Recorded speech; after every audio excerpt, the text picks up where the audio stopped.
like 4 hours, you know, by the end of the whole process is like 4 hours, and you're detangling and you're conditioning, and then you have to go back and get knots out and things like that. Even with all the separation and all that, you all know it takes like a whole day. But you know, just the combing process and being in the shower alone, a lot of times it's just 4 hours by itself for that part alone. One of the things I personally did not like is that when it is cold, although you could use a hat and stuff like that, especially when you have thick hair, it really lopsided. So I was tempted for a while to cut my hair. So why are my lips looking swollen? My lips feeling weird. Whoa, they are swollen.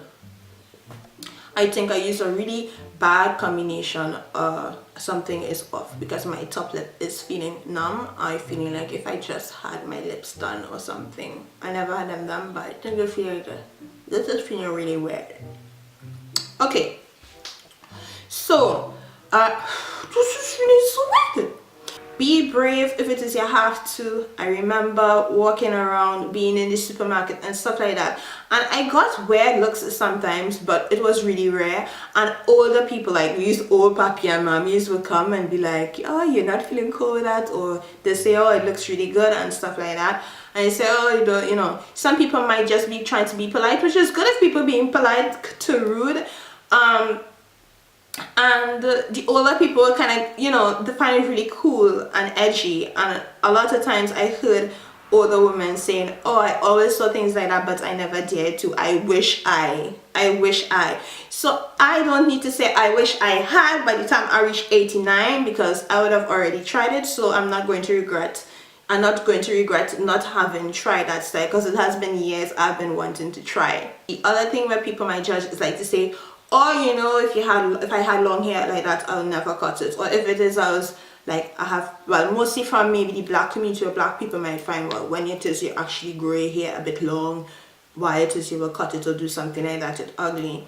So I mean, it's just things to think about. And if you know you can't take that kind of criticism and you want to, like, you know, stay away from that, yeah, go ahead. You have 4C hair and you're like, the idea of like trying to grow out this cycle is too much. You could always do like a TWA trans. You're growing out your hair, but you just went over into the next hairstyle, which is a short hairstyle, which gives your hair a chance to grow more evenly. That was my idea, and I'm really happy that I did it like that, because I could see how the two sides growing, and if I want, I could cut this side more and just keep cutting until I get it symmetrical to get a really nice cute top TWA or something. Although I really like my short hair how it is right now, so I'm not really sure if I'm growing it out or not. It was pretty cold again, so because I'm always cold and feeling cold, this is like the one thing that makes me think I shouldn't keep short hair, just because I'm always cold. But deep down I really love